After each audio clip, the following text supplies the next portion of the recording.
Hey everyone, it's Jason from Battle Knights, and yes, you're seeing correctly, I'm joining the Saga bandwagon. And I blame you lot for this. It's not my fault that I'm easily led, it's not my fault that I'm easily influenced, it's your fault. That's right. Alright, so yes, if you're not familiar, there's a little bit of a challenge going around on the YouTube community. Folks are doing some Saga 8-point warbands for Age of Magic. And I'm loving some of the armies that I've seen. Some really interesting, fascinating themes and builds, and it just got me enthused. And I thought I'd join in. And I even managed to convince my other half, Carla, to maybe join in as well. I don't know what she's gonna do in terms of theme or composition or whatever, so I'll let her decide do a video for that, and I'll just focus on my one. Yeah. So anyway, let's get into this. So I went and picked up the Saga Age of Magic book, and of course the base rule book as well. I haven't got any dice yet. I'll get that next. But because these books are so expensive, I mean, this book is £30, and then the rule book is £10 as well. So that's £40 just for the rule books already. And then I know you can use D6 and just work out a table or whatever, but I want to get the real dice, so I'm gonna get some dice and some little sword yardsticks or something like that. So we're looking at basically 50-60 quid just for getting the components for this game. So that meant I needed to get some figures out of the loft and choose something that's not going to cost me any money. Luckily, I'm an avid hoarder and have crap tons of miniatures to choose from. So I had lots of things I had to look through. There was tons of options, a lot of undead options, mind you. But I went for this in the end. So this is my Mid-Nor Confrontation Army. This is from a company called Rackham Games. You can see over there. They don't exist anymore. And this was a range of figures that they did. They were like sort of, I don't know, like sort of undead dwarves with some various things in them. So I went and picked this out, had a look at it, and decided what does this fit with the Saga, with the Saga archetypes, and I've gone with the undead. So yes, I know. I just a minute ago said I had loads of undead options. I then went and picked a dwarf army, and I'd still end up doing undead anyway. But I'll tell you what I've got, sort of, and what I thought how I'm going to use this sort of thing.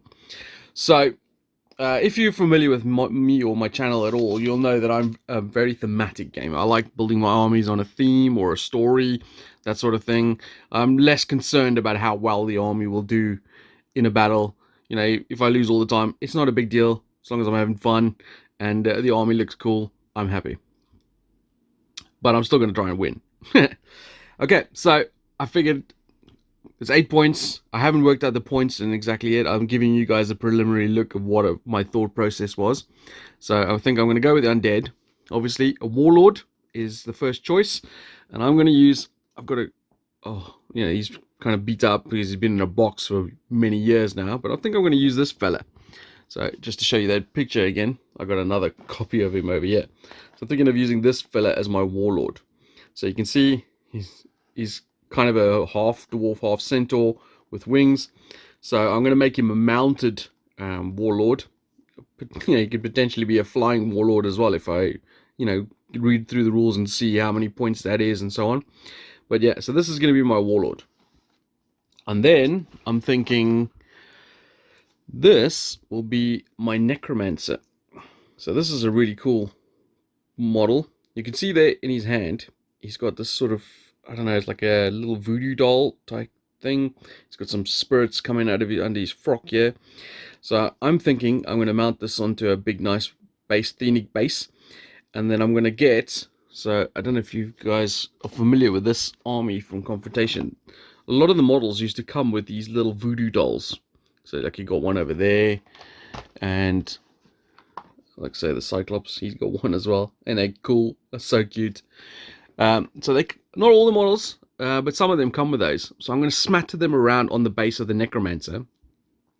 And the theme is, or the theory is that he's siphoned the soul of all these dwarves and put them into these little voodoo dolls. And while he's alive and has these voodoo dolls, he's basically in control of all the dwarves and their undead soulless state, as their souls have been siphoned to those little voodoo dolls. So he's a very important figure in the army. So that's going to be my necromancer. And then I've also got an idea for a lieutenant. In the rules over here it says the lieutenant has to be the Black Knight, which is pretty cool. So I thought I would use this chap. His other arm is in the box over there, so don't worry about that. But he's another sort of quadruped style dude, but I think that looks pretty cool. So I'm going to make him as my lieutenant, as the Black Knight. And then I have some other options for sorcerers as well, but I don't really need to worry about that. Because then I'm going to do, as a monster, I'm going to use, as you can see, he's over there, but I've got another one over here, which is going to be this bad boy, a Cyclops. So I'm going to put him on a base, because obviously miniatures have increased in size over the years, so he's not particularly massive. So I'm going to mount him a little higher on a base to give him a little more height. But he's going to be my sort of undead Cyclops. That's going to be cool. Whether he's going to be he's probably going to be a behemoth rather than a titan, because he's not particularly huge. But I still think that's pretty cool. And then for creatures, you can obviously have biped, quadruped, flyers. So this is where I'm stretching the imagination a little bit. But I have 3 of these. The Scythonian Lava. So they're like sluggy, oozy monsters. They were part of the Mid-Nor range as well. So I thought I'd kind of use them anyway. So I'm thinking of using these. I mean, they don't have any legs, so they don't fit under biped or quadruped, and they can't fly. But I think I'm going to use them as a biped, because quadrupeds come with the speed option, and I don't think they fit the speed option. And I haven't looked at any special rules or anything like that yet. But I kind of figure they can work, you know. Even though they're not walking on 2 legs, they can form under that category. So I got some creatures over there. I got a monster. I've got characters. Hearthguard. I'm gonna have to come back to Hearthguards, because I'm not sure what I'm going to use for Hearthguards yet. But for warriors, I've got 2 bags of the basic warriors. They look kind of... I'm just going to move this out the way quickly. They look kind of like these. So this is a warrior box set. So you can see what the basic dwarves look like. This is obviously with a command option. I love the standard bearer. So cool. So these are going to be my warriors. They're not going to be mindless, so not zombies. They're just going to be warrior basic guys. So I'm going to use those as warriors. I've got enough there to make at least 3 groups of 8, I'm sure. So that'll be that. I don't have any mindless as yet. I haven't thought of an idea for mindless, even with looking at stuff. I do have also, see these guys? So I've got obviously 3 in this box plus 3 from the other box. So they could be flying creatures as well. So as you can see, plenty of options. But I think the coup de grace of my army, which is going to be the static war machine, is going to be this bad boy. Look at that.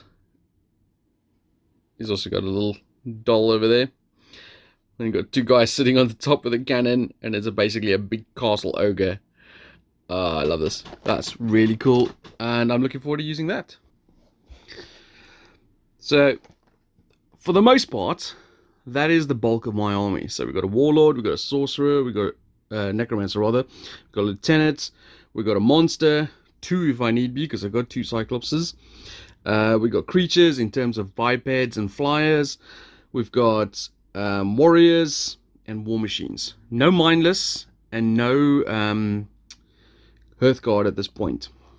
Now the Hearthguard, I've been thinking about it, and I'm not quite sure what I got to use for that. I got lots of little other bits and pieces for this army. I mean, I got quite a lot of different warriors and stuff, but I'll come to that. I mean, I got this model as well. This was a really cool model back in the day. He used to be the collector of all those little voodoo dolls. So he's got a little whack, and I don't know where I'll fit this into, if at all anyway. But that's the army I'm going to go with for now. So this is going to be my undead army using the old school Mid-Nor dwarves from Rackham. And I'm going to keep it sort of the same color scheme that they went for. So, because this is what attracted to me them in the first place. I really like this sort of pastely shaded, different shades of purples and blues and greys. I really like that. It's sort of kind of faded. I'm not going to do the non-metallic metal on the metal bits, but it just looks cool. It's a fantastic looking army. Come up with some interesting basing as well, I think, and I'm really excited. So that is going to be my Saga Age of Magic army that's going to be joining in with the rest of the community, started by Little Legions and Leon T66, and there are tons of other guys joining in as well. I'm pretty sure, I think Little Legions has put up a playlist of all the other guys doing some of the armies. There's some fantastic armies. I love creativity in the community when people come up with some really interesting armies with some themes and ideas, and some of them are looking fantastic already. Even just the ideas, some of them, and that's what got me enthused about doing this, and me going out and spending 50 quid on rule books just so I can join in. But also, it get me a chance to get these guys out and I, play with these. And yes, I still got to keep working on all my other stuff. I've still got to keep doing my undead halflings, my Templars, my sort of Crusader force, and everything else I'm working on. But there you go. So that's my Saga army, and I'm looking forward to showing you guys some progress on this. See you guys later.